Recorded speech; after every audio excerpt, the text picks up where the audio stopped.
نحمده ونصلي على رسوله الكريم اعوذ بالله من الشيطان الرجيم بسم الله الرحمن الرحيم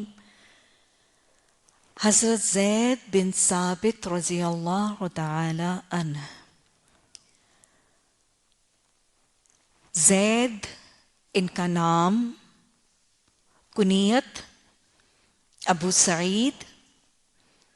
ابو خارجہ، ابو عبد الرحمن مختلف القاب سے نوازے گئے. مقری، فرزی، کاتب الوحی، حبر الامت القاب. قبیلہ خزرج کے خاندان بنو نجار سے ان کا تعلق، اور نسب نامہ زید بن ثابت بن ضحاک بن زید بن لوزان بن عمر بن عبد بن عوف بن غنم بن مالک بن نجار. والدہ کا نام نوار بنت مالک، یہ حضرت انس بن مالک کے خاندان سے تھیں. اور والد کے حوالے سے ہمیں پتہ چلتا ہے کہ جو اسلام سے پہلے انصار کے اندر جو لڑائیاں اوس اور خزرج میں رہیں، اس میں یہ قتل ہوئے. اور ہجرت سے تقریباً 5 سال پہلے، اس وقت حضرت زید بن حارثہ کی عمر 6 سال تھی. یعنی 6 سال کی عمر میں والد جو ہے وہ جنگ میں قتل ہو گئے، ہلاک ہو گئے. تو والدہ ہی نے ان کو پالا، اور 11 برس کی عمر میں اسلام کی آواز کان میں پڑی. نبی صلی اللہ علیہ وسلم کی ہجرت سے پہلے حضرت صہیب، حضرت مصعب بن عمیر مبلغ مدینہ کی دعوت پر اس 11 سالہ بچے نے اسلام قبول کیا. کیا خوش قسمتی ہے، کتنی برکت، اور کیسے بڑے بڑے سپوت اسلام کے مبلغ مدینہ کے لیے صدقہ جاریہ ہوئے. تو ان کی دعوت دیا کریں ذوق و شوق کے ساتھ، حرص کے ساتھ. دین کی دعوت پر لبیک کہنے والے نجات کا ذریعہ بھی بنتے ہیں، گناہوں کا کفارہ بھی بنتے ہیں، صدقہ جاریہ بھی بنتے ہیں. حضرت مصعب بن عمیر نے جب مدینہ کی بستی میں توحید اور رسالت کی دعوت شروع کی تو اس وقت ان کی عمر 11 سال تھی. انہوں نے بچپن ہی سے جب انہوں نے آغاز کیا تھا تو ان کا دامن شرک سے پاک تھا. بنیادی طور پر سلیم فطرت تھے، اسلام کی طرف اور فطرت کی طرف اور ایک شریف الطبع ہونے کے حوالے سے فوراً اس چھوٹی عمر میں اسلام قبول کیا. اسلام کے دائرے میں داخل ہونے کے بعد ساتھ ہی قرآن کی تلاوت شروع کر دی. اور قرآن جب پڑھنا شروع کر دیا تو ہمیں پتہ چلتا ہے کہ ان کے گھرانے کے لوگ پھر ان کو بہت عزت سے دیکھتے تھے. اور یہ بھی کتابوں سے پتہ چلتا ہے، روایات سے، کہ جب نبی صلی اللہ علیہ وسلم ہجرت کر کے مکہ سے مدینہ تشریف لائے تو اس وقت ان کو 17 سورتوں کا حفظ موجود تھا. 17 سورتوں کے حافظ ہو چکے تھے اس وقت تک، جب تک نبی صلی اللہ علیہ وسلم ہجرت کر کے مدینہ تشریف لائے. اور جب آپ صلی اللہ علیہ وسلم ہجرت کر کے مدینہ تشریف لائے اور بنو نجار نے اپنا یہ ہونہار بچہ بڑے فخر سے اور بڑی محبت کے ساتھ نبی صلی اللہ علیہ وسلم کے سامنے جب ان کو پیش کیا کہ دیکھیں ہمارا تو چھوٹا سا بچہ بھی 17 سورتوں کا حافظ ہے، تو نبی صلی اللہ علیہ وسلم نے بڑی محبت سے سنا اور آپ صلی اللہ علیہ وسلم کو بہت بہت اچھا بھی لگا اور اس بچے پر بہت پیار بھی آیا. غزوہ بدر کا جب واقعہ، اس وقت ان کی عمر کچھ روایت میں 13 سال آئی ہے، کچھ میں اس سے کچھ تھوڑی سی فرق آئی ہے. لیکن غزوہ بدر میں چونکہ عمر اتنی چھوٹی تھی، کم سنی کی وجہ سے نبی صلی اللہ علیہ وسلم کے ساتھ انہوں نے بہت زیادہ خواہش کا اظہار کیا. نبی صلی اللہ علیہ وسلم نے جب سے ان کی زبان سے وہ قرآن کی تلاوت سنی تھی، کیونکہ ان کی آواز بھی بہت خوبصورت تھی، ان کی تلاوت بھی بہت خوبصورت تھی. اور ہمیں پتہ چلتا ہے کہ جب ان کے قبیلے والے بنی نجار جب ان کو لے کر آئے تھے تو ان کی والدہ بھی ساتھ تھیں،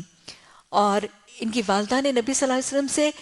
یہ تذکرہ کیا تھا کہ یہ ویسے قرآن پڑھتے ہیں جیسے آپ پر اتارا گیا ہے، جیسے نازل کیا گیا ہے. اور نبی صلی اللہ علیہ وسلم نے اس بات کی تصدیق بھی کی جب آپ نے اتنے چھوٹے سے بچے سے اتنا پیارا قرآن اور تلاوت سنی. تو آپ کی تلاوت، آپ کے حفظ، آپ کے اتنی چھوٹی عمر قبول اسلام کی وجہ سے نبی صلی اللہ علیہ وسلم کے ہاں بڑے محبوب تھے اور بہت درجہ تھا. اور جب غزوہ بدر میں لشکر روانہ ہو رہا تھا تو ان کی بہت خواہش تھی، لیکن اس کے باوجود آپ صلی اللہ علیہ وسلم نے جانے سے انکار کر دیا. ہمیں پتہ چلتا ہے کہ روتے ہوئے اپنے والدہ کے پاس واپس آئے اور ان کی گود میں سر رکھے کتنی دیر سسکیاں لے لے کر روتے رہے. کچھ روایات میں آتا ہے کہ احد میں شامل ہوئے تھے، لیکن اکثر حوالہ جات میں میں نے دیکھا کہ ان کا احد میں جانا جو ہے اس میں بھی اختلاف ہے. بہرحال غزوہ خندق جو 5 ہجری میں ہوئی، یہ حضرت زید بن ثابت کا پہلا غزوہ تھا، اور انہوں نے پوری جہد مسلسل کے ساتھ، محنت اور مشقت کے ساتھ انہوں نے خندق کی کھدائی میں بھی کام لیا. اور چھوٹی عمر کے تھے تو ایک دن خندق کھودتے کھودتے تھک کے سو گئے. تو ہمیں پتہ چلتا ہے کہ صحابہ کرام اور جو ساتھی ارد گرد تھے، اور انہوں نے دیکھا کہ یہ چھوٹا سا بچہ بھی ہاتھ میں کوئی کھودنے کی چیز لے کے وہ سوئے ہوئے ہیں. تو کچھ لوگوں نے مذاق بھی اڑایا. تو آپ صلی اللہ علیہ وسلم نے فرمایا کہ اے نیند کے باپ اٹھ جاؤ، اے نیند کے باپ اٹھ جاؤ. اور آپ نے لوگوں کو منع کیا کہ اس کا مذاق مت اڑاؤ، اتنا چھوٹا سا بچہ اتنی محنت کر کے خندق بھی کھود رہا ہے. اللہ آج ہماری یوتھ کو بھی اپنی سرحدوں اور اپنی ہر قسم کی سرحدوں، تعلیمی، ثقافتی، معیشت، معاشرت، تمدن، ثقافت، ان تمام سرحدوں کی آج ہماری یوتھ کو بھی اتنا شوق اور شغف عطا فرمائے. تو آپ صلی اللہ علیہ وسلم نے بہت زیادہ منع فرمایا. اور غزوہ تبوک کے حوالے سے ہمیں پتہ چلتا ہے کہ رسول اللہ صلی اللہ علیہ وسلم کے ساتھ غزوہ تبوک میں بھی تھے. پہلے 2 غزووں میں اس لیے نہیں تھے کیونکہ عمر چھوٹی تھی، اس کے بعد جب عمر پوری ہوئی تو پھر لگاتار غزووں میں شامل ہوتے رہے. غزوہ تبوک میں نبی صلی اللہ علیہ وسلم کے ساتھ اس لشکر میں شامل تھے، اور ان جو قبیلہ بنو نجار کا جو جھنڈا تھا وہ عمارہ بن حزم کے ہاتھ میں تھا. اور نبی صلی اللہ علیہ وسلم نے جب ان کے ہاتھ میں دیکھا تو آپ صلی اللہ علیہ وسلم نے عمارہ کے ہاتھ سے لے کر یہ جھنڈا حضرت زید بن ثابت کو دے دیا. تو اس پر انہوں نے کہا کہ یا رسول اللہ صلی اللہ علیہ وسلم، یہ مجھ سے عمر میں بہت چھوٹا ہے اور میں اس سے عمر میں بہت بڑا ہوں اور طاقت میں بھی زیادہ ہوں، تو آپ نے علم مجھ سے لے کے اس کو کیوں دے دیا، چھوٹے بچے کو کیوں دے دیا؟ تو آپ صلی اللہ علیہ وسلم نے فرمایا مجھے قرآن کا لحاظ مد نظر ہے، زید تم سے زیادہ قرآن جانتا ہے. تو قرآن کے حامل اور قرآن کے عامل اور قرآن کے حافظ اور قرآن سے شغف رکھنے والے اور خوبصورتی سے تلاوت کرنے والے کا درجہ میرے محبوب صلی اللہ علیہ وسلم کے ہاں کیسے. اللہ ہمیں یہ نعمتیں عطا فرما دے. اور رسول اللہ صلی اللہ علیہ وسلم کے ساتھ لشکروں میں موجود ہوتے تھے. ہمیں پتہ چلتا ہے کہ آپ صلی اللہ علیہ وسلم کی حیات طیبہ میں آپ صلی اللہ علیہ وسلم نے ان کو قرآن کی کتابت کے لیے اور لکھنے کے لیے جو ہے وہ منتخب فرمایا تھا، اور آپ کاتب وحی تھے. ہمیں پتہ چلتا ہے کہ رسول اللہ صلی اللہ علیہ وسلم ان کے پاس زبان کو جاننے کا فہم بہت زیادہ ہے، اور اللہ کے رسول صلی اللہ علیہ وسلم نے ان سے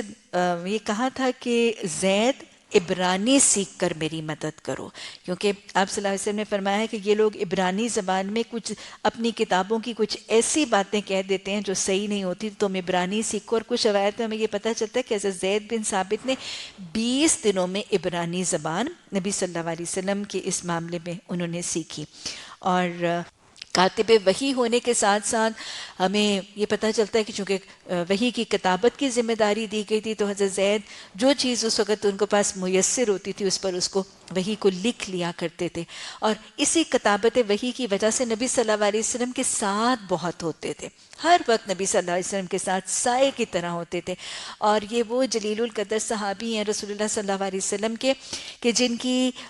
ران کے اوپر نبی صلی اللہ علیہ وسلم کا سر مبارک تھا اور ان پر وحی کی کیفیت جو ہے وہ طاری ہوئی. اور وہ خود کہتے ہیں کہ آپ صلی اللہ علیہ وسلم کا سر اتنا بھاری اور اتنا بوجھل ہو گیا کہ مجھے لگتا تھا کہ میرے جوڑ اور میری ہڈیاں جو ہیں وہ کھل جائیں گی اور ہڈیاں میری چور چور ہو جائیں گی. تو یہ وہ خوش نصیب صحابی تھے کہ جن کی گود میں رسول اللہ صلی اللہ علیہ وسلم کا سر تھا اور ان پر وحی کی کیفیت، اور انہوں نے وحی کی کیفیت اور اس مشقت کو محسوس بھی کیا اور امت تک بھی پہنچایا.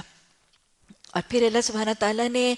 ان کو، جنہوں نے اتنی چھوٹی عمر میں قرآن کے ساتھ اپنا تعلق استوار بھی کیا تھا، اس میں استقامت بھی رکھی تھی، اس کا حفظ بھی کرنا شروع کیا، اور پھر چھوٹی عمر سے نبی صلی اللہ علیہ وسلم کی تاکید پہ عبرانی بھی سیکھی، دین کی معاونت اور سربلندی کے لیے، پھر قرآن کی کتابت کے کام پہ بھی مامور ہوئے، اللہ سبحانہ تعالیٰ نے پھر ان سے اور بھی بہت بڑا کام لیا، قرآن کی حفاظت کا وہ کام، قرآن کو جمع کرنے کا کام جو ہے وہ اللہ سبحانہ تعالیٰ نے ان کے ہاتھوں سے کروایا تھا۔ وہ بخاری کی طویل حدیث ہے، ہمیں پتہ چلتا ہے کہ جب جنگ یمامہ میں مسیلمہ قذاب کے خلاف جو جنگ یمامہ ہوئی، اس میں 70 حافظین شہید ہو گئے۔ تو جب 70 حافظین اکرام شہید ہوئے تو حضرت ابوبکر صدیق رضی اللہ تعالیٰ عنہ کو شدید پریشانی اس بات پر ہوئی کہ کہیں اب قرآن کی آیات جو ہیں وہ نعوذ باللہ کہیں غیر محفوظ نہ ہو جائے۔ اللہ نے حفاظت کا ذمہ لیا ہوتا ہے، لیکن اس کی حفاظت کے لیے اللہ سبحانہ تعالیٰ اپنے چنے ہوئے نفوس کو منتخب کرتا ہے، اور پھر ان کے دلوں میں وحی کے ذریعے اللہ القا کر کے وسیلے، سبب، اسباب بناتا ہے اپنے کلام کی حفاظت کے لیے۔ تو حضرت ابوبکر صدیق رضی اللہ تعالیٰ عنہ کے دل میں یہ خواہش آئی کہ چونکہ حافظین کرام شہید ہو گئے اور اتنی کثیر جماعت شہید ہو گئی ہے، تو ہم کیا کریں، ہم اس قرآن کو لکھوا لیں۔ اور حضرت ابوبکر صدیق کا سینہ اللہ سبحانہ تعالیٰ نے کھولا، انہوں نے حضرت عمر رضی اللہ تعالیٰ عنہ سے مشاورت کی، لیکن حضرت عمر رضی اللہ تعالیٰ عنہ نے یہ فرمایا کہ یہ کام جو نبی صلی اللہ علیہ وسلم نے اپنی حیات طیبہ میں اس کو جمع کرنے اور اسی کتابت کا باقاعدہ کام نہیں کیا تو میں وہ کام نہیں کروں گا۔ لیکن پھر حضرت ابوبکر صدیق نے قائل کیا، اور حضرت عمر رضی اللہ تعالیٰ عنہ فرماتے ہیں کہ پھر اللہ سبحانہ تعالیٰ نے میرا سینہ بھی اس بات کے لیے کھول دیا جس کے لیے حضرت ابوبکر صدیق رضی اللہ تعالیٰ عنہ کا سینہ کھولا تھا۔ اب پھر اس کام کے لیے انہوں نے نگاہ امتیاز جو ہے وہ کس کے اوپر منتخب کیا گیا تھا، حضرت زید بن ثابت کو، کیونکہ یہ کیا کرتے تھے، یہ کاتب تھے وحی کے۔ اور حضرت زید بن ثابت کہتے ہیں کہ ان دونوں صحابہ اکرام رضی اللہ تعالیٰ عنہما، انہوں نے مجھے بلایا تو پھر میں قائل نہیں تھا، کیونکہ بہت بڑی بات تھی، بہت ذمہ داری تھی۔ پھر ان دونوں نے کہتے ہیں مجھے قائل کیا تو میرا سینہ بھی ویسے کھل گیا جیسے حضرت ابوبکر اور حضرت عمر رضی اللہ تعالیٰ عنہما کا تھا۔ اور پھر ہمیں پتہ چلتا ہے کہ حضرت ابوبکر نے ان کے ساتھ رضی اللہ تعالیٰ عنہ، ان کے ساتھ 75 لوگوں کی جماعت، 75 ہیلپرز جو ہیں وہ حضرت ابوبکر صدیق رضی اللہ تعالیٰ عنہ نے ان کے ساتھ جو ہیں وہ ایسوسیٹ کیے، اور کیسے وہ ڈھونڈ کے قرآن کو کہیں شاخوں پر، کہیں پتھروں پر، کہیں ہڈیوں پر، اور ظاہر ہے یہ وہی لوگ کر سکتے تھے جو خود حافظین کرام ہیں، اور پھر کیسے اس کا نسخہ تیار کیا گیا۔ پہلے وہ جو قرآن کا نسخہ مکمل کیا گیا تھا، تیار کرنے کے بعد وہ پہلے حضرت ابوبکر صدیق رضی اللہ تعالیٰ عنہ کے پاس رہا، پھر حضرت عمر رضی اللہ تعالیٰ عنہ کے دور خلافت میں ان کے پاس رہا، اور پھر آخری ایام میں حضرت عمر رضی اللہ تعالیٰ عنہ نے حضرت حفصہ ام المومنین حضرت حفصہ رضی اللہ تعالیٰ عنہ کے ان کے حوالے کیا، اور پھر ان کے ہی مکان میں رہا۔ اور پھر حضرت عثمان رضی اللہ تعالیٰ عنہ کے دور میں اسی کو سرکاری نسخہ بنا کے اس کی کاپیز جو ہیں وہ تیار کی گئیں، اور اللہ سبحانہ تعالیٰ نے ان کی اتنی مدد کی اور اتنی ان کے لیے آسانی کی۔ ہمیں پتہ چلتا ہے کہ حضرت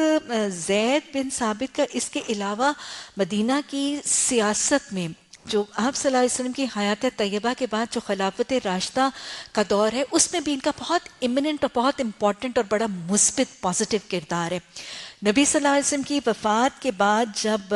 خلافت کے معاملے میں ایک تھوڑا سا فتنہ رائز کیا، تو سب سے پہلے انصاری جنہوں نے حضرت ابوبکر صدیق رضی اللہ تعالیٰ عنہ کی تائید کی تھی وہ حضرت زید بن ثابت تھے، اور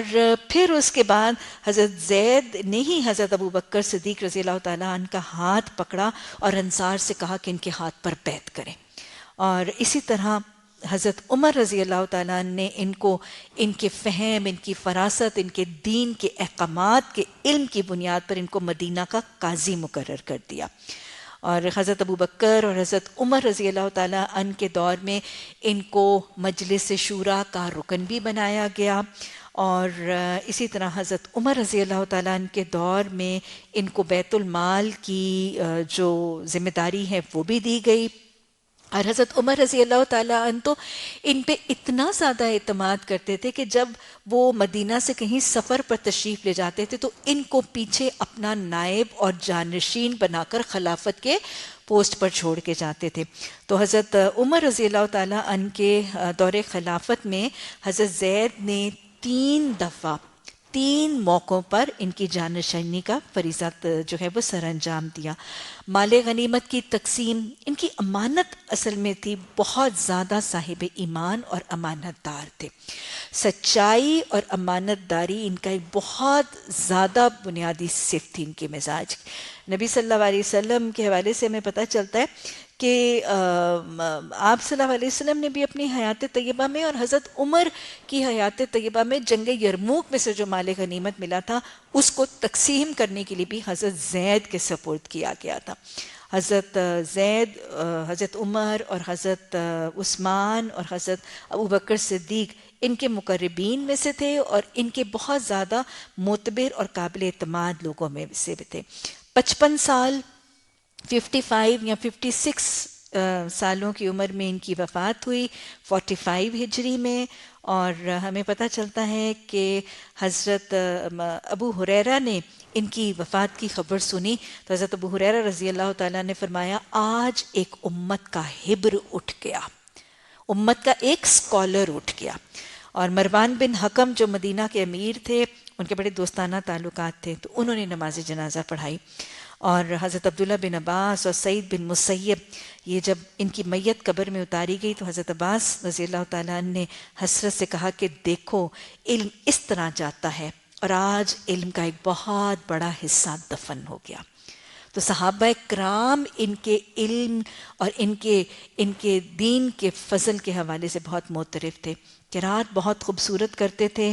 اور لکھنے کی وجہ سے نبی صلی اللہ علیہ وسلم کی حیات طیبہ ہی میں ان کو پورا قرآن حفظ ہو گیا تھا اور ان کے حفظ قرآن ہی کی وجہ سے یہ قرآن کو جمع کرنا ان کے لیے آسان اور ممکن ہوا تھا. اللہ نے جس شخص سے جو کام لینا ہوتا ہے اس سے پہلے اس کو وہ صلاحیتیں اور وہ نعمتیں اور وہ توفیق بھی عطا کرتا ہے. دین کے فرائض اور دین کے حلال اور حرام کے بارے میں بہت زیادہ علم تھا. علم الفرائض، وراثت کے احکامات کے حوالے سے کتابت، ان کو لکھنا، ان کو جمع کرنا، یہ حضرت زید بن ثابت کا بہت بڑا ہمیں رول پتہ چلتا ہے کہ علم الفرائض کے بارے میں انہوں نے علم الفرائض کی تدوین بھی کی. اسی طرح بہت بڑا فقہ کا علم ہی رکھتے تھے. کتاب الصلاۃ، کتاب الزبا، کتاب الحبا، ان کے بارے میں بہت زیادہ علم اور ان کی شرح بہت وضاحت سے اس کی تعلیم بھی دیتے تھے. اور زبانوں میں سے فارسی، رومی، عبرانی، سریانی، قبطی اور حبشی زبانوں کے اوپر بہت گہرا عبور تھا. اور چونکہ عبرانی زبان جاتے تھے اس لیے تورات اور انجیل کے بھی بہت بڑے عالموں کی صف میں ان کا نام شامل ہے. حساب کا علم بہت زیادہ گرفت تھی، خط و کتابت بہت اچھی کرتے تھے. نبی صلی اللہ علیہ وسلم نے حیات طیبہ میں جو خط ارسال کیے ان میں سے کچھ خطوط نبی صلی اللہ علیہ وسلم نے ان کے دست سے، ان کے ہاتھ سے لکھوائے. نبی صلی اللہ علیہ وسلم سے محبت اور مسجد میں رہنے کا شغف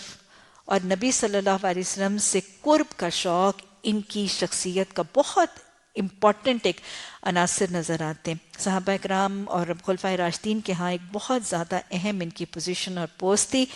اور اللہ سبحانہ تعالیٰ نے ان کو بہت ہی جو اہم کام ان سے لیا وہ قرآن کو جمع کرنے اور اس کی کتابت کا کام. اللہ سبحانہ تعالیٰ ہمیں ان صحابہ اکرام کی جو دین کی خاطر خدمات ہیں ان خدمات کے لیے ہمیں ان کے لیے کثرت سے مشکور ہونے، ان کے لیے دعا گو ہونے اور ان کے رویوں کو اپنے لیے مشعل راہ بنانے کی توفیق عطا فرما. ربنا لا تزغ قلوبنا بعد إذ هديتنا وهب لنا من لدنك الرحمة إنك أنت الوهاب. سبحانك اللهم وبحمدك نشهد أن لا إله إلا أنت نستغفرك ونتوب إليك. سبحان ربك رب العزة عما يصفون وسلام على المرسلين والحمد لله رب العالمين. آمين ثم آمين.